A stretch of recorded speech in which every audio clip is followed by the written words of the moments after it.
Bum bum bum bum bum bum bum bum bum bum bum bum. The Peter Dislike Show. Bum bum bum bum bum bum bum. So I hope all of you singles out there will join me this October 24th. It's a Thursday. By striking out of work for just one day, just one day.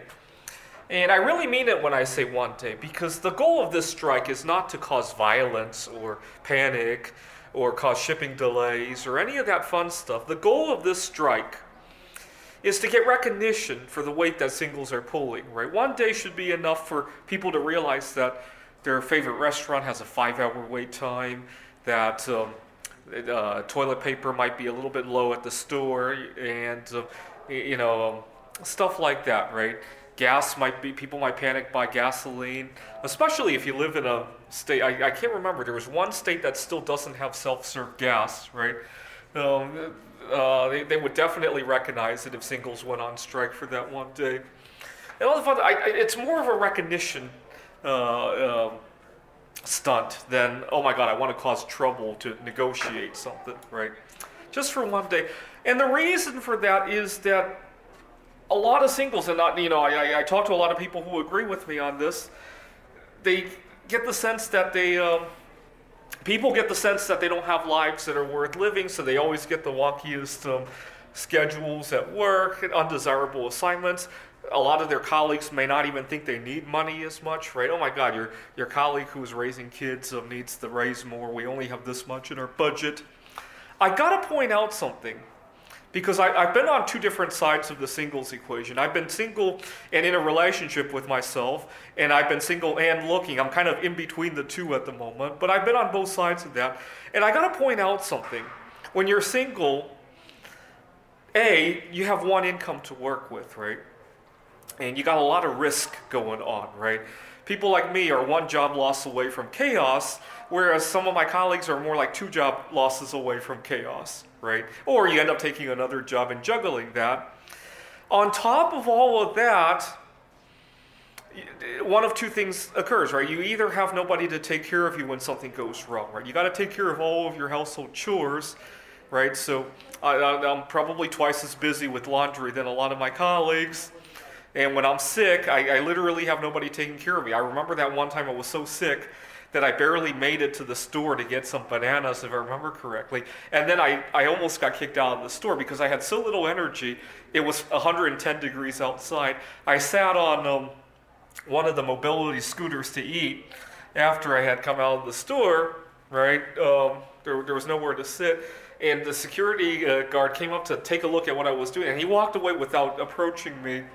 I guess he must have assumed I had COVID. I was actually sick from metal fumes. I was working with metal casting.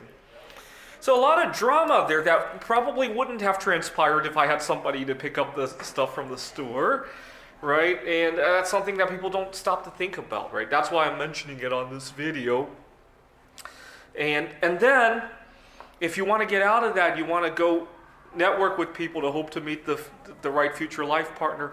That in and of itself is almost like its own job, right? So now I have to juggle 3 jobs, right? The second one to give me security, and the third one so that I don't have to take the second one forever, right? And then the household chores. It's really 3.5 jobs that I have to juggle, right?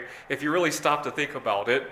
And yet, oh my God, the singles, the people who are married, or they have kids, they don't have time to take care of their kids. Their kids don't have a school to go to during COVID. Yeah, I agree with that. But let's reciprocate a little bit, right? So for example, when I was teaching at Washington Tech, a lot of times the help only went in one direction, right? I had helped out a colleague, and at the time I was programming an AI for the game of Ticket to Ride Poland. I was still competing in the Computer Olympiad at the time. And I asked my colleague if she would play a couple rounds of the AI just to make sure everything's in order, right? It's always nice to have a second set of hands to look at your code. She was always too busy and all that. You know what? The times that I went to help her, I was kind of too busy too, right? There were definitely times when My circuits were fried from trying to help her and doing all the things that I needed to do. And this was during COVID, right? I was in Wallace, Idaho. It's a small town. You don't really have all the city conveniences, and I was still juggling that, and I was too busy for that too. But I put up with it, and all I asked for her is to play a couple rounds of my AI, and I think she has to live with that. And statistically, I was thinking about this. Statistically, I'll probably go to heaven before she does. And when she finally goes to heaven, I'll be waiting for her at the gates for her to play a couple rounds of the game Ticket to Ride, because she won't be too busy at that point. This is the Peter Dislike Show. Bum bum bum bum bum bum bum bum bum bum bum bum. The Peter Dislike Show. Bum bum bum bum bum bum bum.